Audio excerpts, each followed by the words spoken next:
right. Welcome, everybody, to the Owatonna Wrestling Weekly Podcast. I'm head coach Derek Johnson and accompanied, as always, not tonight, by Coach Gabe Hovden. Couldn't make it tonight, and he spent a big, long weekend at the Minnesota USA Folk Style State Tournaments for all ages. So he ran me through a little bit, and I'll apologize as we go through stuff if I missed anybody.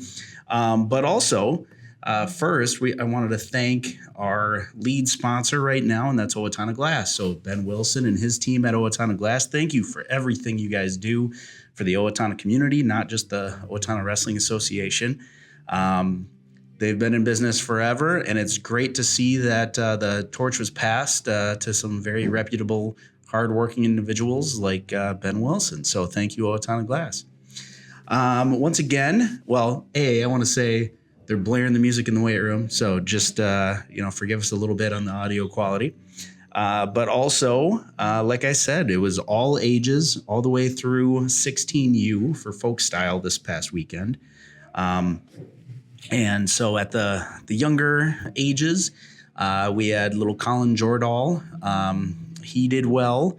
We had Friday was also the girls. And so Kayla Pastica took first. Congrats to freshman Kayla Pastica. Lucinda Ornelas was a finalist. She took second. So congratulations to Lucinda. And then Ella and Maddie Montaigne also wrestled this past weekend. So it's cool to see those names keep going in the spring. Kayla Pastica, she's always doing, state team stuff, world team stuff. But to have Lucinda and Ella and Maddie, her sister Maddie, keep going, that's awesome. Thank you to those guys for putting it out there. This is how you get better, is continuing your season. And then Owen Sorensen, I heard, went like 6-1, took third after a first round loss, but 5 consecutive pins. So that was a big deal there. Paxton Ewell, I believe, was a finalist. I think he said first, but I just, once again, I was getting all my info on the phone. So congratulations to those guys. And then we also had Lucas Ewell, the older Ewell brother, did really well. So him, Owen Flatland went 1 and 2. Miles Ozzie took, what did he say, second, going 4 and 1. So congrats to Miles. Gabe Robb went 1 and 2. And yeah, just a lot of wrestling jam-packed into 3 days, 4 if you count the dual teams. They started that tournament on Thursday over in Rochester at the Mayo Civic Center. So thank you to Coach Ewell, Coach Hovden, the other OWA coaches that were over there helping out. That's a long weekend, and any and all help is appreciated there. So once again, this was Minnesota USA Folk Style State, and now we start the Freestyle Greco season starting Tuesday, March 18th. Those practices are 5:30 to 7, Tuesdays and Thursdays. Right now, it's all one age group. Head to OwatonnaWrestling.com to register. And yeah, you'll also need to have your Min USA card if you're not at the age group that already bought theirs. Please go on, and that's $60. But if you go to 3+ Freestyle Greco tournaments, you automatically get not automatically. You got to remind your coaches, and we'll get your card reimbursed. That's $60. So it's a great opportunity. I say it all the time. Coach Hovden likes to tout that, hey, it's where you get to throw and everything. I would say it's more about building the toughness and the scrambling and better instincts and just overall mat time on your feet too. So there's a lot of advantages to both, and especially how it's scored now versus how it used to be. It's nice to be able to grab a trap arm gut and you can just roll and roll and roll and roll and not have to break it in between. So they've done a lot of good updates for those of you who wrestled, pre-2010 in freestyle and Greco. The scoring's a little bit different, but I think it's for the better. It's in a much more aggressive way, and it just overall helps. It's great to get those positions. It's great to get better at, when someone shoots in on your legs, some of that counterattack. some front offense, things like that. So highly suggest you go out there, come to practice. We then also, our high school and middle school are invited to participate in the Black Shirt Club.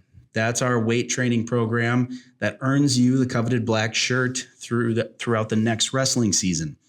We not just want to promote weight training, we want to promote it together and the right way.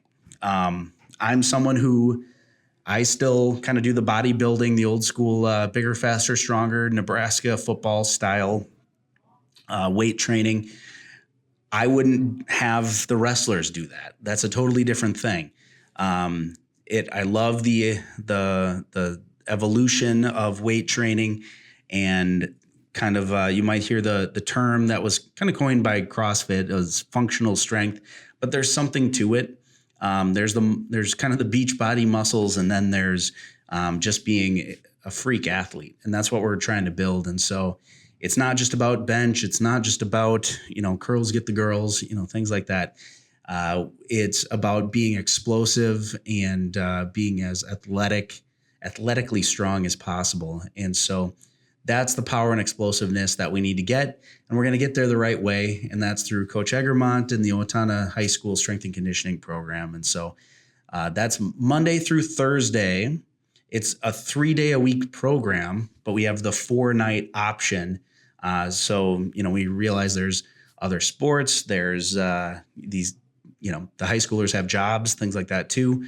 But that's 7 to 8:30, and we'll start that this week, and we'll try our best to continue that all the way through the fall and really prepare all of our wrestlers for the next step. And we just want to have the strongest possible team. We want to control what we can control, and that's a big one right there, is just putting the right amount of time into the weight room the right way. So, and speaking of, we're going to have a guest on here very shortly who did put in the work, put in the time, and didn't place 5th at state. She placed 4th. And you'll see why we talk about that. So see you in a second.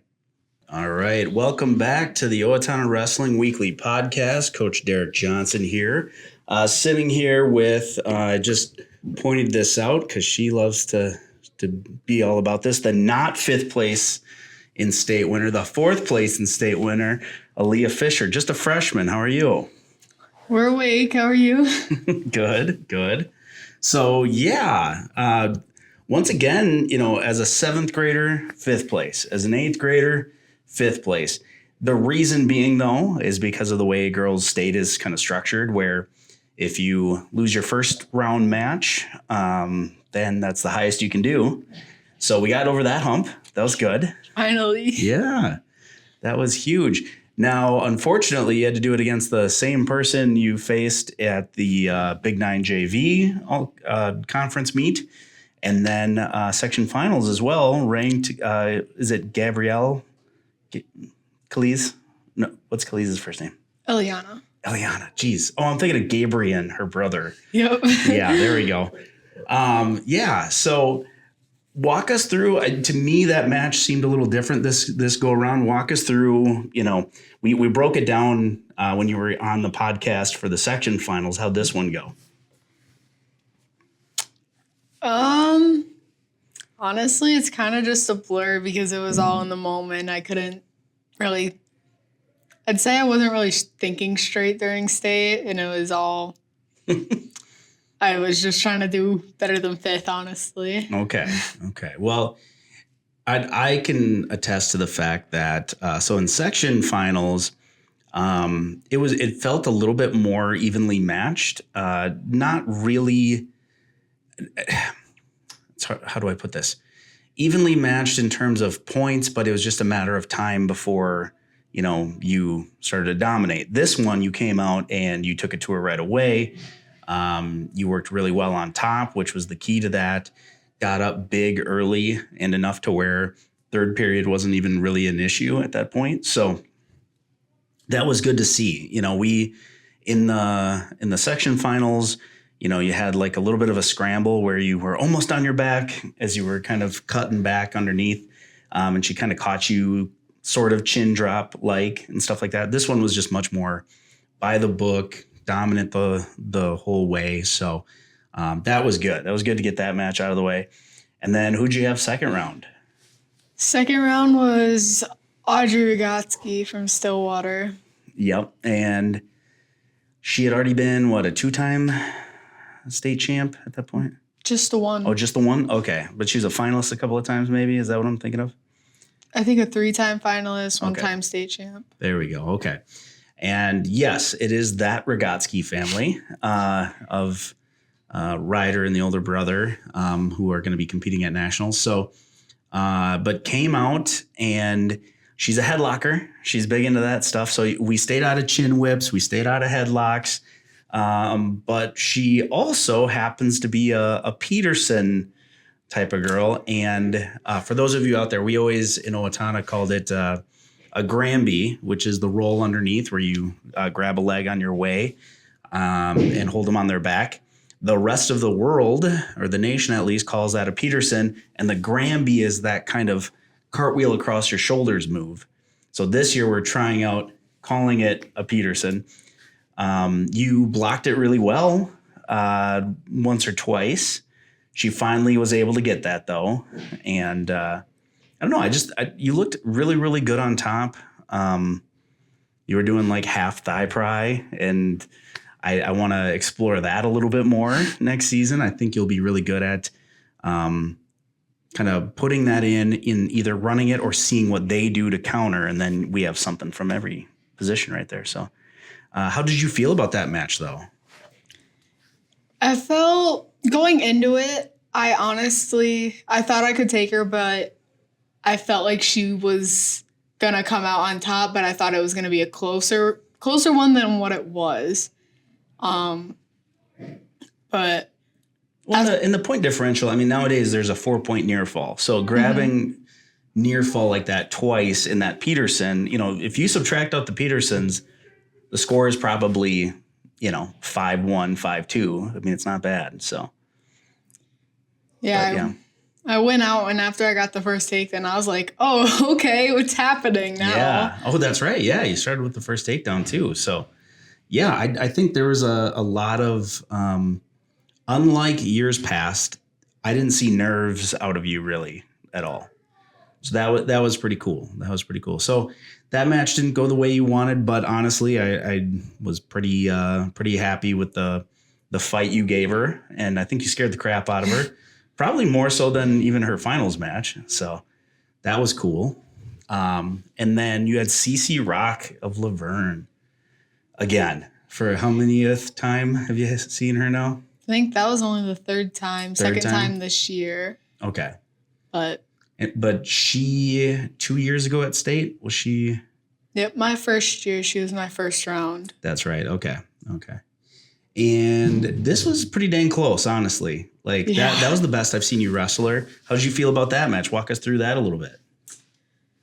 Can't remember exactly how points were, but I'm pretty sure I got the first takedown. She got a reversal, and then the score was 3-2. I know that was the score going into the third. And she chose bottom in the third. I decided to let her up to try to get another takedown because I wasn't going to be able to turn her. And then it was 4-2. I couldn't get a takedown. Almost there, but I lost to 4-2 in that match. Yeah, that was, once again, someone with some serious pedigree because did she win 2 years ago, your bracket? Oh, the bracket, no. Oh, okay. But she placed high. I think she was the finalist, wasn't she, 2 years ago or something like that? She got fourth that year. Oh, that year she did? Okay. One above me. Yeah, either way, like the Rock family now out of Laverne from where were they, Colorado originally? I think so. Yeah. That once again, that was a big name, a name that's known across the state. And so to have a 4-2 match with her too was, it's progress. And that's the thing. You're only a freshman. So progress. I love it. So, well, you got big stuff coming up down the chute here. So besides lacrosse, you're still going to be doing some wrestling this spring. Take us through kind of what you're going to be doing for that, Freestyle Greco. So besides lacrosse, I got Cedar Valley Nationals 2 weeks. That's a folk style just to get ready for Spokane, which is World Trials the next weekend. Okay. And so we'll fly out to Spokane there. This year Spokane. you'll have 2 ankles, and so you'll be able to wrestle at it, huh? Hopefully I won't mess it up the day before we leave on the plane and go on the plane with crutches and a boot and then not have to medical forfeit out of the first match. But yeah. No, that's great. And what happens if you place highly at that tournament? I think it's top 2 get a choice of a spot on the World's team to, can't remember where it is this year, but I'm pretty sure it was Saudi Arabia last year. Wow, that's so cool. So that's a great opportunity. And you're in what, U16 right now for an age bracket? Or are you 18U? 16s or 17s. Oh, they do each year, not every 2. I can't remember. Okay. Well, that's cool. That's big stuff. And then even after that, you'll have Freestyle State, Freestyle Greco State from Minnesota. So depending on what all happens and what lacrosse and horses and everything leads to, I'm going to try Freestyle Greco State for MNUSA and then Northern Plains to hopefully get a spot at Fargo. Northern Plains are in Rochester this year? Did I hear that right? Yep. Yeah, that's slick. Okay, nice. Well, good deal. Yeah, just the fun never stops. It's just so much fun. Yeah. No, that's you're a busy lady. You mentioned horses. You do that throughout the entire fair season, right? Pretty much. Yeah, so I try to make it down in the winter. We don't do shows in the winter, but we try to get down there just to work with them. Otherwise, during the summer, I basically live with my grandpa or grandma, and I'm down there all summer through Where's fair. down there? Iowa. Iowa. Okay. Yep. Down there. Yeah. The deep south. Yeah. Gotcha. Wow. So yeah, I mean, jam-packed spring. So looking back on this past season, what's kind of some moments that stood out as far as kind of being your favorites? Doesn't have to be actual matches, just kind of either hanging out, weird moments, kind of your choice. Anything that kind of pops in your mind? Almost just more of the team bonding more than anything, or guys actually giving me more respect versus past years when I was just a 7th and 8th grader and they didn't care who I was, but I was just there. I didn't do anything. Versus this year, I grew a lot of relationships with a lot of the guys, and a couple of the guys started helping me a lot at the end of the season, and then Trey had to go get hurt and wouldn't help me then. Yeah. People with their severe joint injuries. Weird, right? Right. Well, that's good. And, you stayed relatively healthy by the second half of the season, that stretch. I mean, here and there, but better than, last season and what you were limping through the state tournament. And yeah, no, that's awesome. Well, lastly, any shout outs you want to do right here? And you have brothers, you got parents. Mom and dad. Brothers can stay out because they're a little weird at times. Shake his head in the corner. Yeah. Mom, dad, grandpa, grandma. Nice. Yeah. All right. Well, sounds good. Miss 4th place, not 5th place, Aliah Fischer. Congrats. And I'm excited to see what you do on a national stage here coming down the pike. So thank you very much for being on. Yep. Thank you. All right. Take care.